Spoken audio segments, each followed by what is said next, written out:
Good evening and welcome to another exciting edition of G Sport Live. Are you guys not loving our brand new intro? I am definitely loving it. I am Babsie, your host, and always such a pleasure for you to join us on a Monday evening. Today, I am not riding alone. I am joined by our content lead, Celine Abrahams, as well as Commonwealth Games royalty and Coach of the Year Finalist Ilse Pelser. How are you doing, Ilse? Hello, thank you for having me. I'm doing well, very excited to be here, and really like being called Commonwealth royalty, even though it doesn't feel like that. But no, it's wonderful to be here, and I'm grateful for the opportunity. Exciting times, guys. This is going to be such an exciting show. Celine, how are you doing? I'm good, Babsie. Really great to be back in studio, and good evening to our viewers. So we are going to be having such an exciting show. If you guys do not know, Ilse has been a finalist in Coach of the Year category for the second year running. You are clearly doing something right. What is your secret?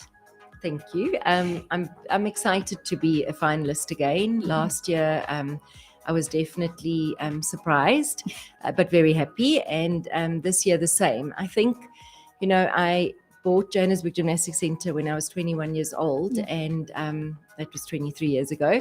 And I just have really worked non-stop and really hard to build not only Johannesburg Gymnastics Centre, but definitely the high performance section of the club.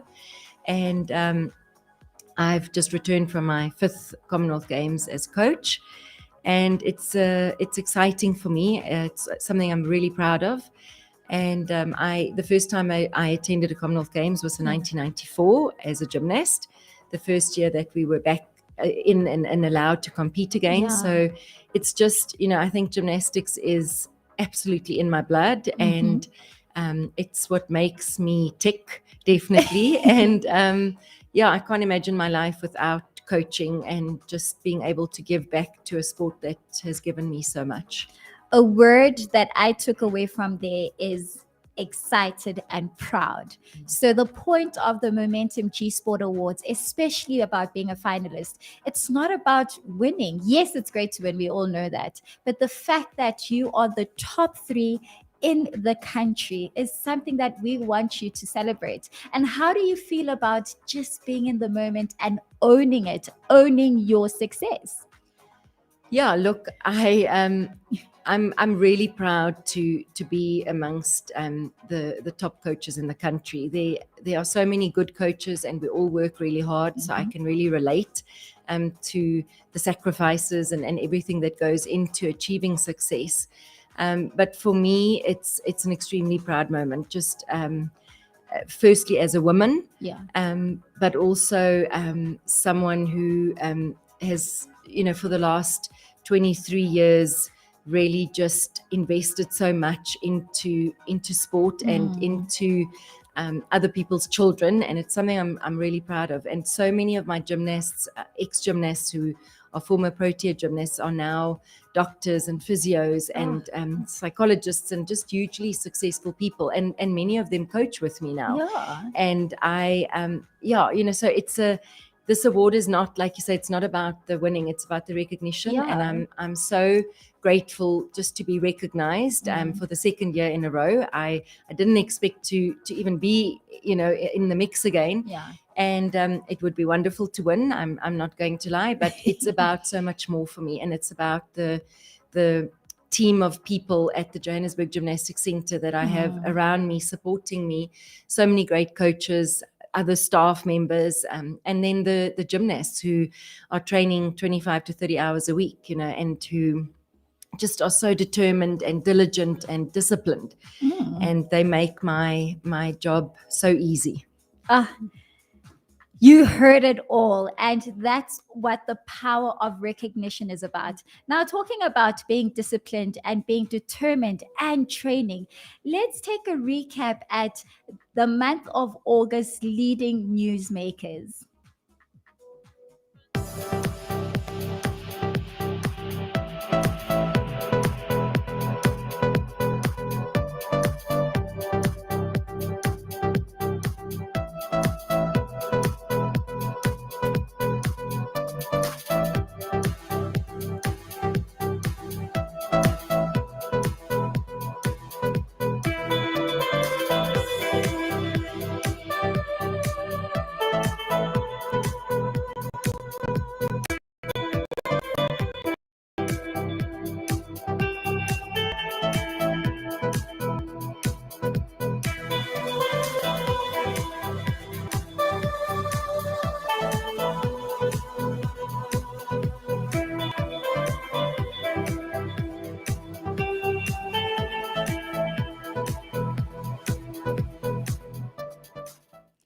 What a great list that was. Celine, for those who do not know, please explain to us what the month's newsmakers is all about.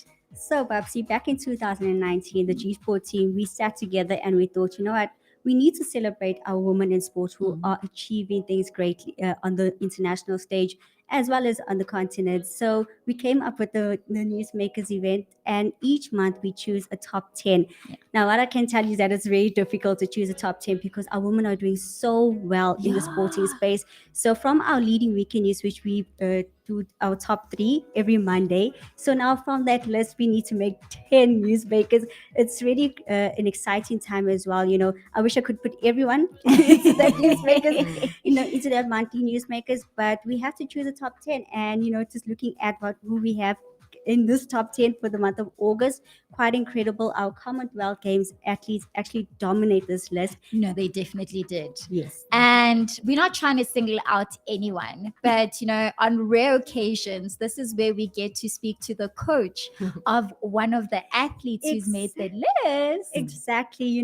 As you said, Caitlin Rooskrantz makes the list for her bronze medal at the Commonwealth Games. And from the outside, we always get to see her, just winning and make it onto the podium, getting those medals. But we don't know what happens behind the scenes. And it's great to have Ilse here to speak about it, because Ilse, just looking at Caitlin's journey over the years, and from the first time that you met Caitlin, what do you make of her journey just over the years and to date? Yeah, look, so Caitlin walked into JGC as an 8-year-old little girl, and I actually remember instantly falling in love with her. She had a wonderful body type for gymnastics. She had, just a fierceness about her, and she was really determined from such a young age. So she is now, I've been coaching her. She's turning 21 this year, so it's been quite a long time, and it just gets better, and it's been quite a long road. And she's one of those gymnasts who, for a long time, as soon as she started understanding what it all was about, the Olympics really was a dream for her. Yeah. And then obviously, Commonwealth Games and African champs. And she, over the last, I'd say 3 years, in 2019, when she won her first World Challenge Cup gold medal in Hungary on uneven bars, that's really when she started, I think, just realizing that there's something special about her, And the nice thing with her is she is extremely talented, but you get many talented gymnasts, and I work with many talented gymnasts, but she is also hardworking. She is one of the few gymnasts that will come in and the program says this for the day, and she really makes sure that she gets it done, And then, as we know, in 2019, she qualified for Tokyo outright at the World Championships, which was our first ever outright qualification, and something that, we are so proud of that, because gymnastics is a small sport. We just don't have the same resources, the same.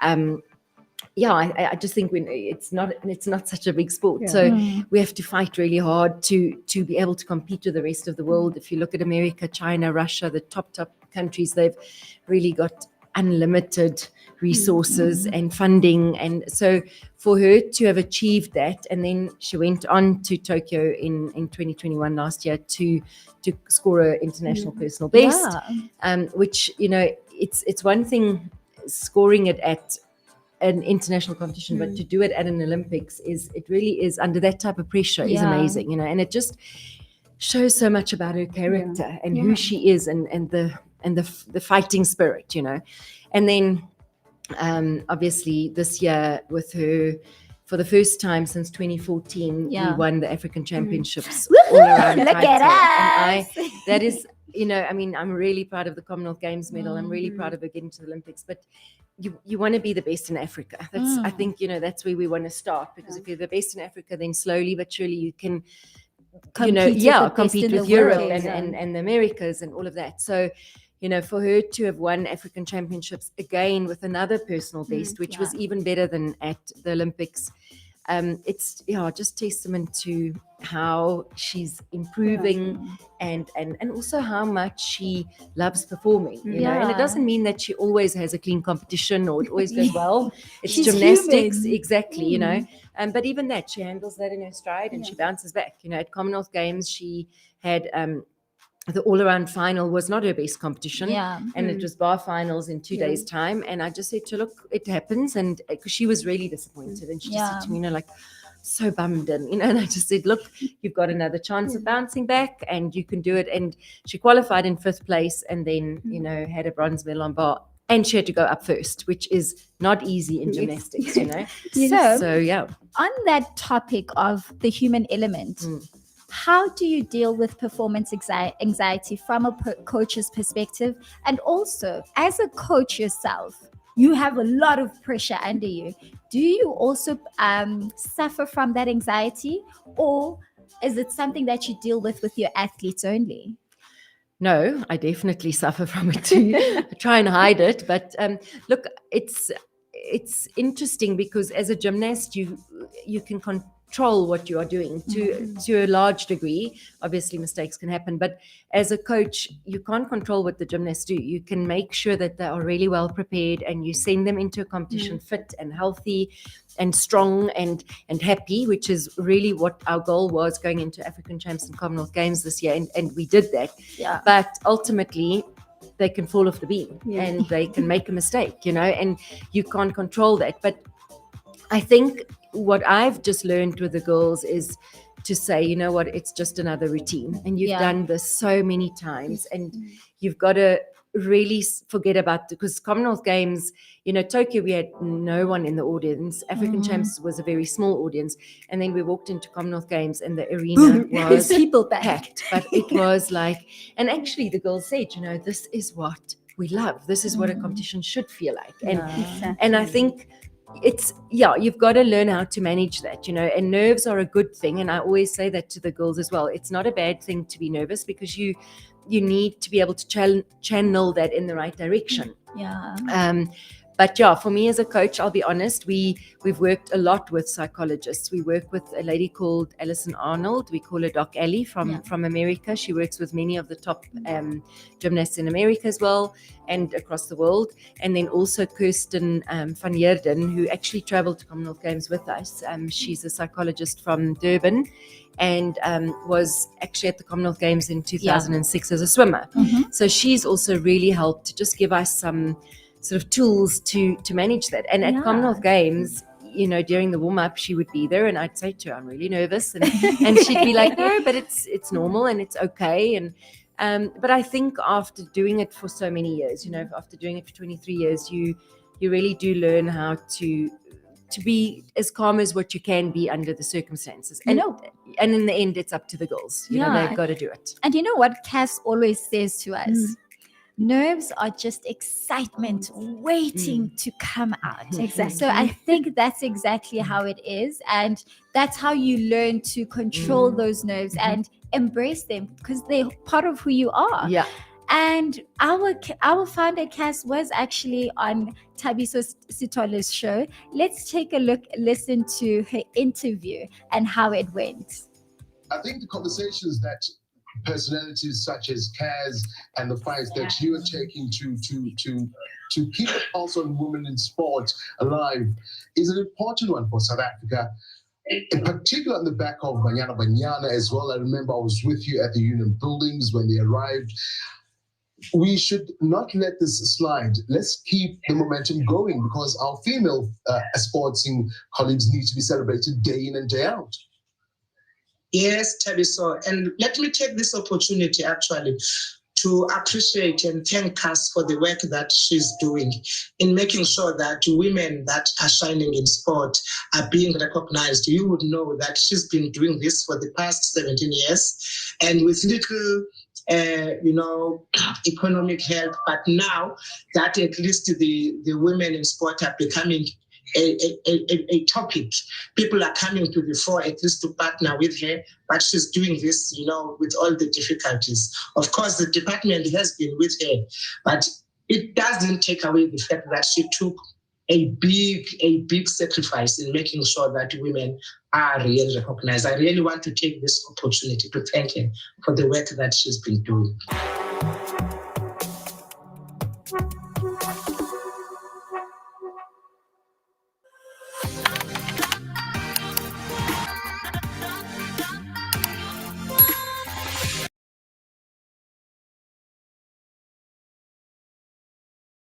It is always so inspiring to see how passionate people are following G Sport, and that is exactly what we aim to do, shining the spotlight on women's sport 24/7. In other ways that we do it is every Monday when we share the leading weekend news. Let's see what happened this past weekend.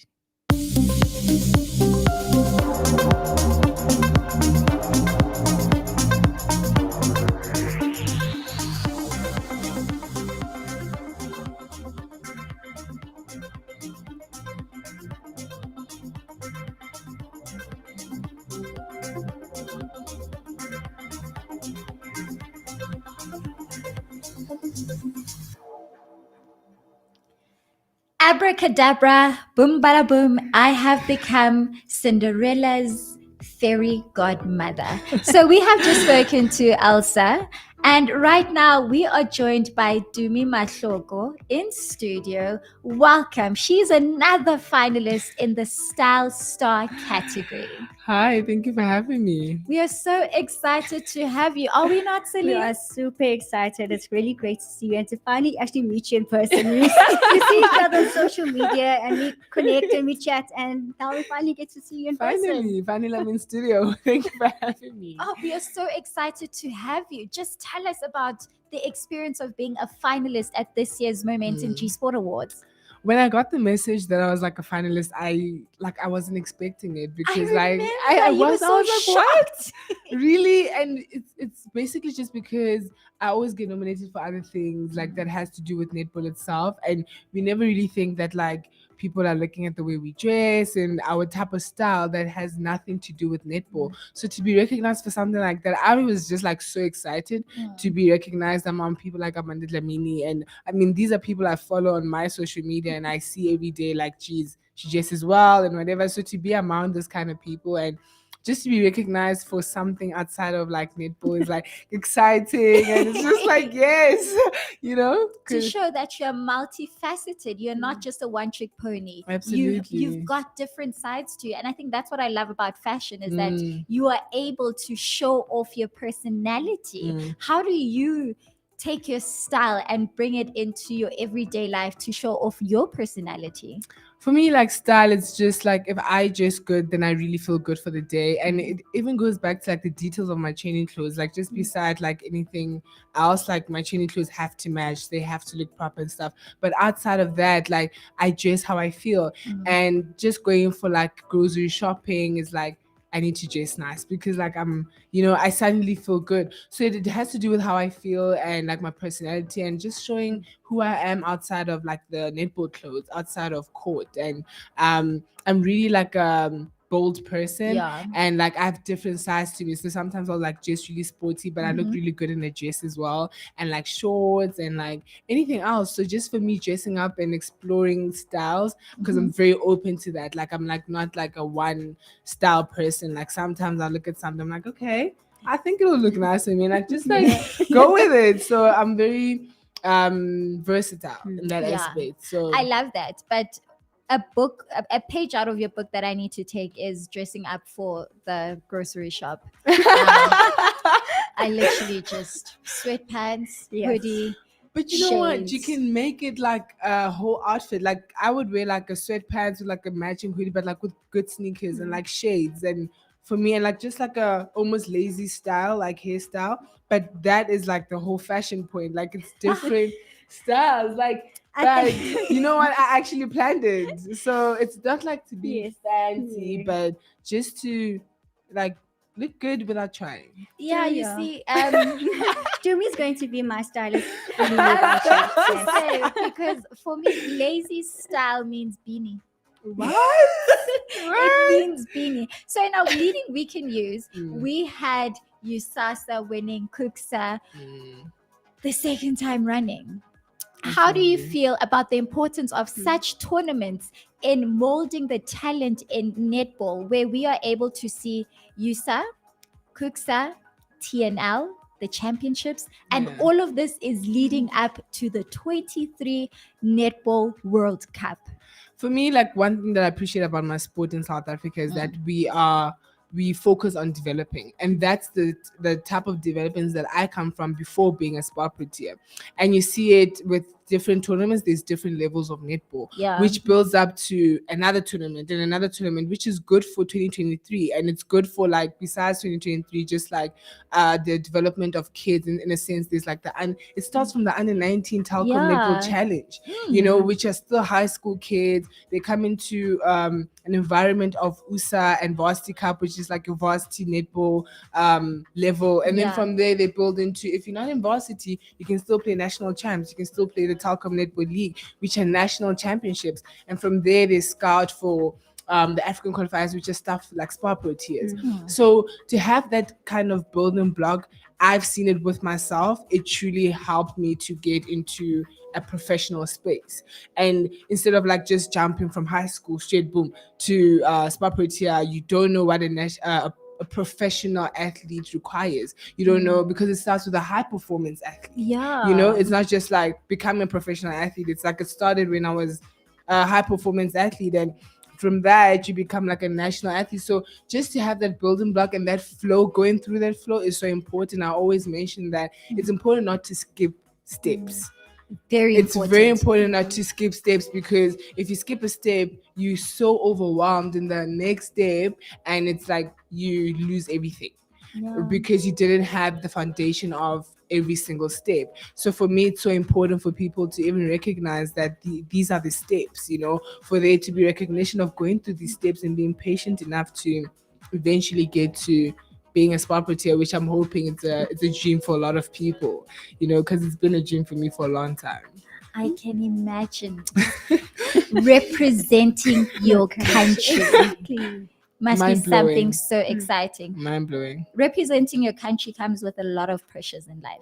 Absolutely. So we got from a coach's perspective on performance anxiety. Yeah. Now I want to know from the actual player themselves, you know, going through the pre and post and during emotions of a Yeah. match, because let's be honest, Yeah. it doesn't always go as planned, and you need to True. somehow maneuver. True. How do you deal with all of that and still perform, or at least try to perform at the best of your ability?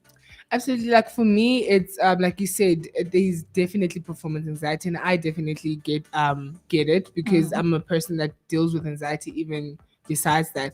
And for me, what works is I definitely see a psychologist. Like Yeah. I see a performance psychologist that's just to sit down and like speak about the process. Yeah. And something that calms me down is my music. So a typical routine before a match is like waking up and just like playing music like out loud on a speaker, showering with that speaker, and just that dance and like listening to my music kind of puts me in a spot of like blocking everything out. Yeah. Because what is so important is performance. It's you have to give that performance. And if you start thinking about what they're gonna say, what everyone is thinking, or how you should play, that's where the problem begins. So for me, it's just that I've trained, I know what I need to do, and I know what I need to do to like give that. So it's just in the morning we're done with listening to anybody. So I'm Yeah. off social media in the morning.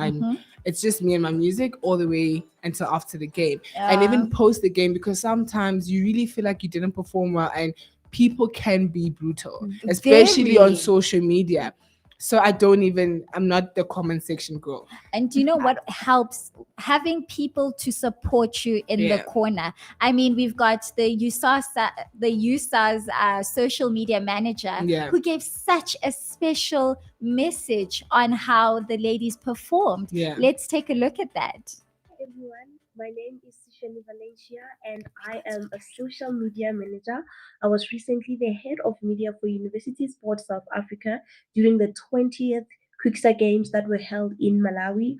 I'm so happy to see the USA Netball to have made it to the G Sport weekly leading weekend news. I mean, it's been an exciting week in Lilongwe, covering the tournament and seeing our South African athlete collect medals, most of all to witness the USA netball team under the leadership of Jenny van Dijk retain their 2018 title as Southern Africa champions after defeating Malawi 85-13. That was the cherry on top for me. I'm also happy to have showcased their work on social media, and I believe that for the Kuksa Games in 2024, as South Africa, we can defend our championship again. And also thank you to G Sport for showcasing our work on this week's news. Thank you so much.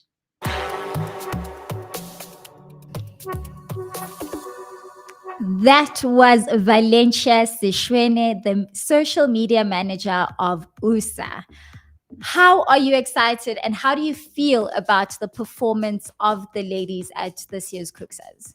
I think their performance is spectacular.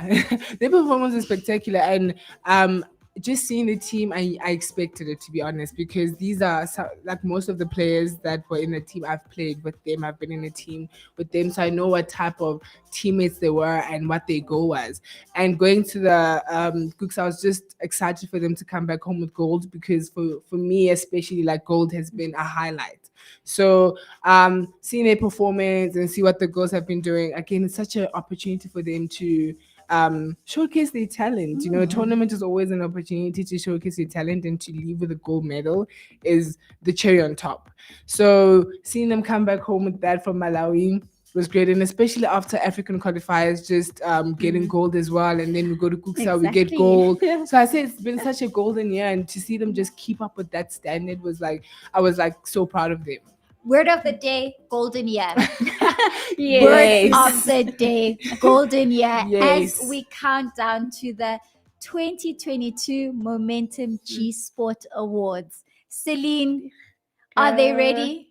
They're not ready. We're ready, but we're ready to roll out the red carpet.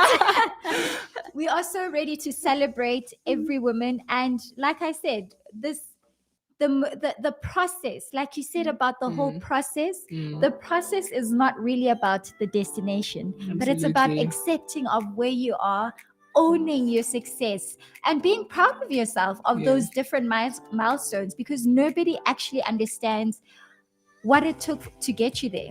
Look at you, a netballer who's a star. Like, who Look would at have you, Serena imagined Williams. that? I was so excited, like, till this point. I'm like, I can't wait for the awards, like, just to be there, feel the vibe, dress up, makeup, hair. I'm ready.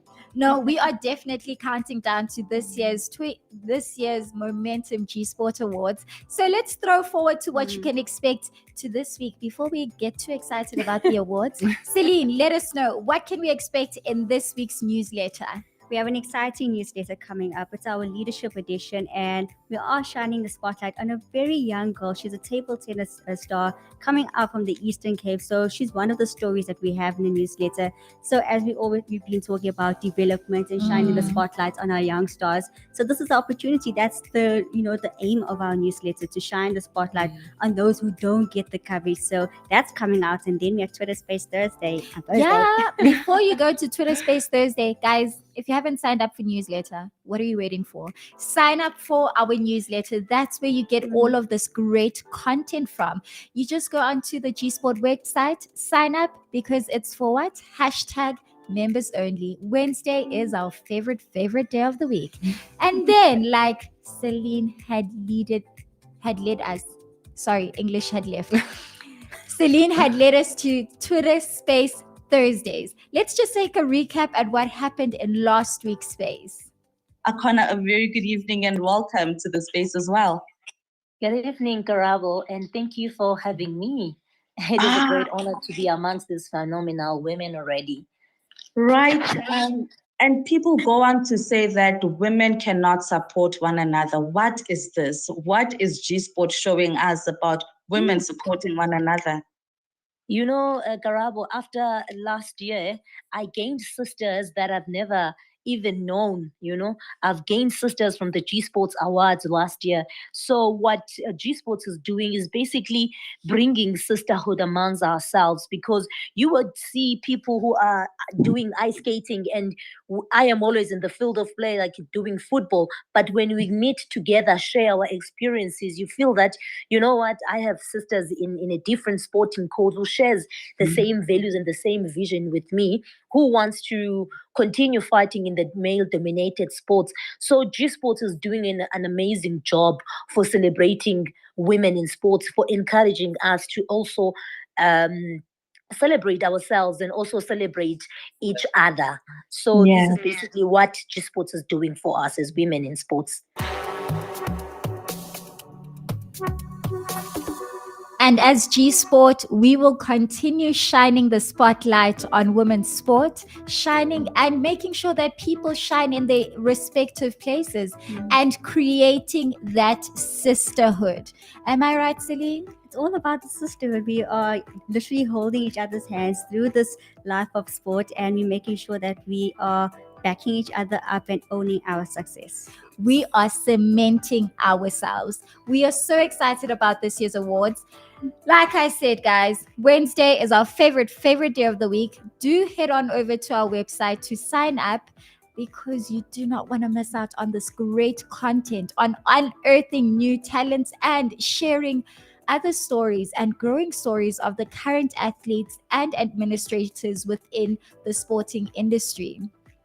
If you aren't following us on social media platforms, please do. After this episode, go onto our social media platforms: Instagram, Twitter, Facebook, and TikTok. Across all of them, we are at G Sport for Girls, where you will find the latest and greatest content on women's sports.